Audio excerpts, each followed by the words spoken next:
Rain tapped softly on the windows of the train as Amelia Roth stared outside, her reflection barely visible in the misted glass. The Austrian countryside blurred by, rich with autumn color, but her mind was elsewhere, on the letter that had arrived 2 weeks ago from a lawyer she had never heard of. Your great-uncle, Franz Roth, has passed away. You are the last living heir. The estate, located near the village of Vilsburg, is now under your name. She didn't even know she had a great-uncle. Her father had never spoken of him. But curiosity, mixed with the aching emptiness left by her recent divorce and her mother's death, made Amelia pack her bags and head into the unknown. Arrival at Grunewald Estate. The estate was more castle than home. Massive stone walls, ivy crawling up its spine, with cracked windows and an iron gate that groaned when it opened. The caretaker, an old man named Joseph, greeted her with a slow bow. He never left this house, Joseph said as he handed over a heavy brass key. Not in 40 years. Why? She asked. Joseph simply said, some say he was waiting for the music to return. The violin in the attic. The house was a labyrinth of creaking floors and dusty rooms.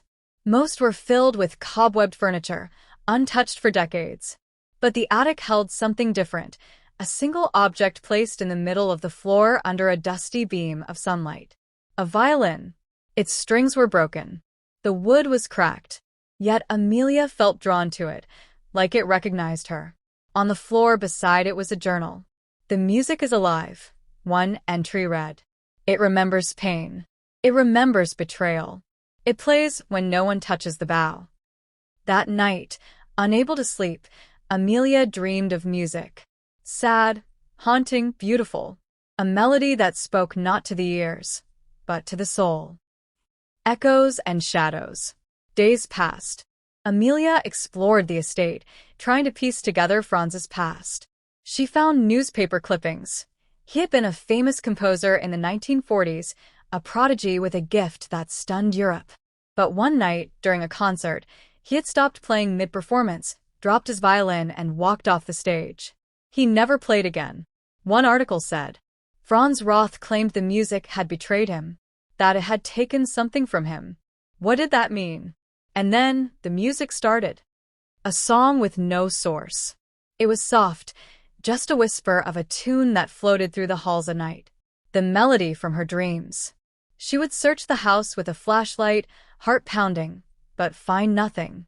No musician. No speakers. Only that broken violin in the attic, always right where she left it.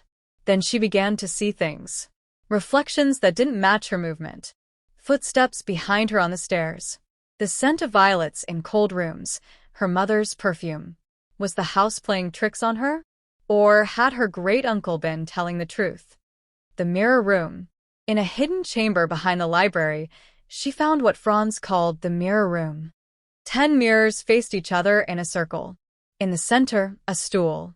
Dusty music sheets lay on the floor, marked with frantic scribbles and symbols she couldn't read. But when she picked one up, the air shifted. A low string note vibrated through the room.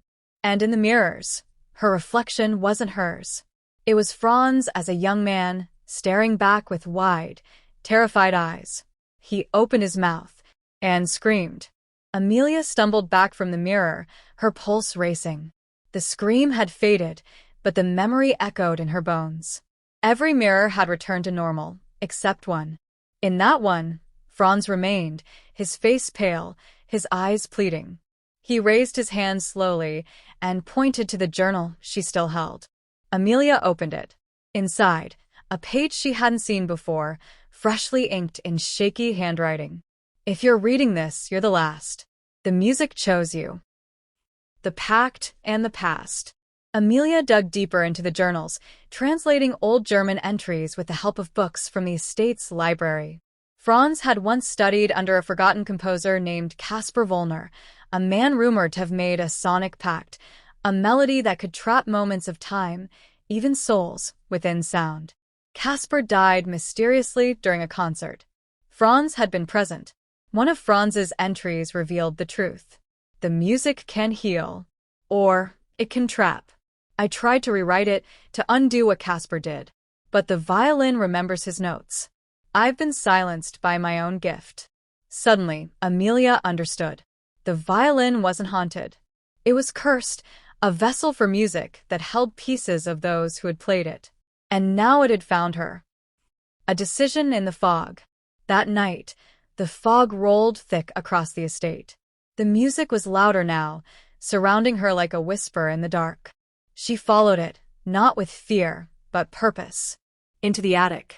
The violin sat where it always had, but now its strings were whole. New. Waiting. Amelia lifted it. Her fingers trembled as she raised the bow. She played, and the house responded. The walls vibrated. The mirrors shattered one by one, releasing trapped voices, echoes of Franz, of Casper, of nameless others who had lost themselves to the music. Tears streamed down her face as she reached the final note. Then silence. Franz's farewell. In the moonlit attic, the final mirror remained intact. Franz stood within it, older now, his face peaceful. He smiled at her, not the smile of someone trapped, but someone free. His voice came softly, not from the glass, but from her own heart. Thank you for finishing what I could not.